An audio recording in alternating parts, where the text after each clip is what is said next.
नमस्कार मेरे प्यारे सभी दोस्तों और साथियों। तो आज हम अपने YouTube चैनल में आपका स्वागत करते हैं। सब कहते हैं कि मरने के बाद इंसान कुछ भी साथ नहीं ले जाता है, सब कुछ यहीं छूट जाता है। आदमी खाली हाथ आया था और खाली हाथ ही जाएगा, लेकिन यह सत्य नहीं है। दुनिया में ऐसे कई बातें हैं जो सत्य नहीं है। तो चलो जानते हैं कि जब आदमी जन्म लेता है तो क्या साथ लाता है, और जब वह मर जाता है तो क्या साथ ले जाता है। क्या साथ लाया था, क्या अर्जित किया है, यह जानना बहुत जरूरी है कि व्यक्ति जब जन्म लेता है तो वह अपने साथ क्या लाता है। मेरे प्यारे दोस्तों, मैं उससे पहले चाहता हूं कि यदि अभी तक आपने मेरे चैनल को सब्सक्राइब नहीं किया हो तो प्लीज़ चैनल को सब्सक्राइब करके बेल आइकन को प्रेस करके ऑल पर जरूर क्लिक करिएगा।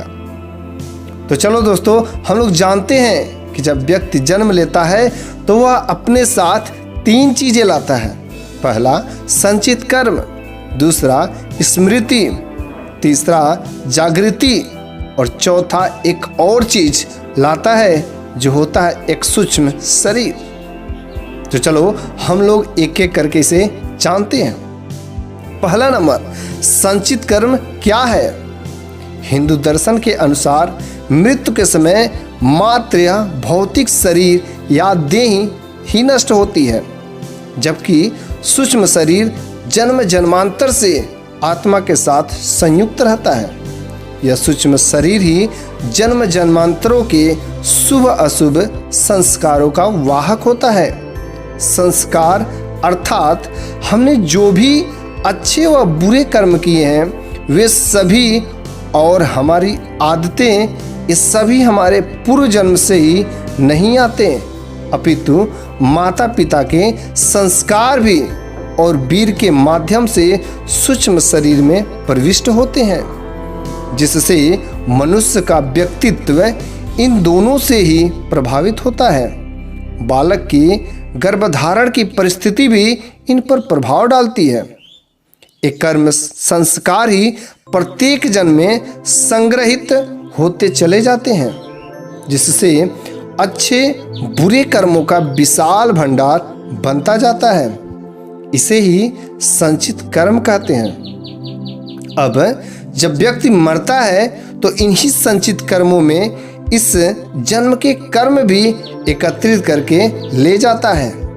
दरअसल इन संचित कर्मों में से एक छोटा सा हिस्सा हमें नए जन्म में भुगतने को मिल जाता है। इसे प्रारब्ध कहते हैं। ये प्रारब्ध ही नए जन्म में होने वाले योनि से मिलने वाली भोगी को निर्धारित करते हैं। फिर इस जन्म में किए गए कर्म, जिनको क्रियामण कहते हैं, वह भी संचित संस्कारों में जाकर जमा होते रहते हैं। तो चलो अब हम लोग जानते हैं स्मृति क्या है। स्मृति 1% भी लोग नहीं हैं जो अपने पिछले जन्म के कर्म के बारे में जानते होंगे कि मैं पिछले जन्म में क्या था, क्या कर्म किए थे, अच्छे कर्म किए थे या बुरे कर्म किए थे।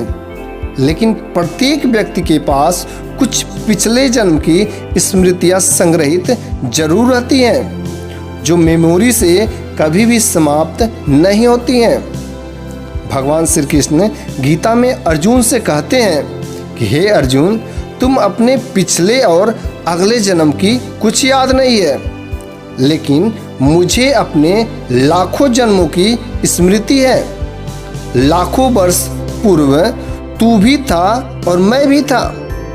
किस जन्म में तू क्या था यह मैं जानता हूँ, और अगले जन्म में तू क्या होगा यह भी मैं जानता हूँ, क्योंकि मैं तेरे संचित कर्मों की गति भी देख रहा हूँ। अतः यह कहना होगा कि जब व्यक्ति जन्म लेता है तो वह अपने पिछले जन्म की स्मृतियां भी साथ लाता है, लेकिन इस धरती पर आने पर वह मोह माया के बंधन में बंध करके वह धीरे धीरे इन्हें भूलता जाता है भूलने का अर्थात यह नहीं है कि वे स्मृतियां सदा के लिए मिट गईं।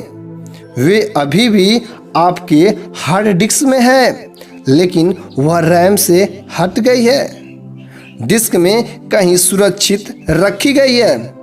इसी तरह जब व्यक्ति मरता है तो वह इस जन्म की भी स्मृतियां इकट्ठा करके साथ ले जाता है। तो चलो हम तीसरा नंबर जागृति जानते हैं। यह विषय थोड़ा कठिन जरूर है। प्रत्येक मनुष्य और प्राणी के भीतर जागृति का स्तर अलग अलग होता है। यह उसकी जीवन शैली, संवेदना और सोच पर निर्भर करता है।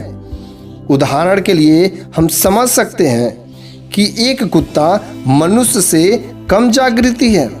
जैसे एक शराबी व्यक्ति होता है, आप में बेहोशी का स्तर ज़्यादा है, तो आप भावना और विचारों के बस में रहकर ही जीवन यापन करेंगे और आपके जीवन में भोग, संभोग और भावना ही महत्वपूर्ण होगी।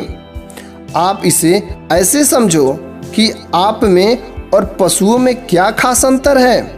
आप कपड़े पहनते हो और थोड़ा बहुत सोचते हो, लेकिन आप में वह सारी प्रवृत्तियां हैं जो कि जानवर जब में होए, जैसे ईर्ष्या, काम, क्रोध, लालच आदि सभी तरह की प्राथमिक प्रवृत्तियां हैं।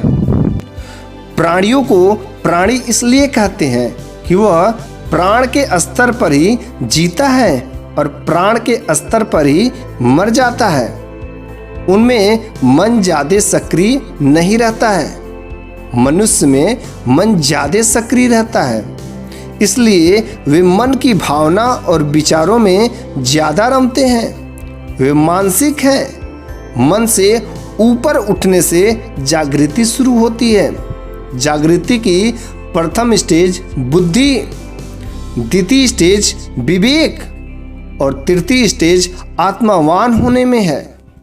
प्रार्थना और ध्यान करने से जागृति का स्तर बढ़ता जाता है। उक्त सभी को मिलाकर कहा जाता है कि व्यक्ति अपने साथ धर्म लाता है और अपने साथ धर्म ही ले जाता है।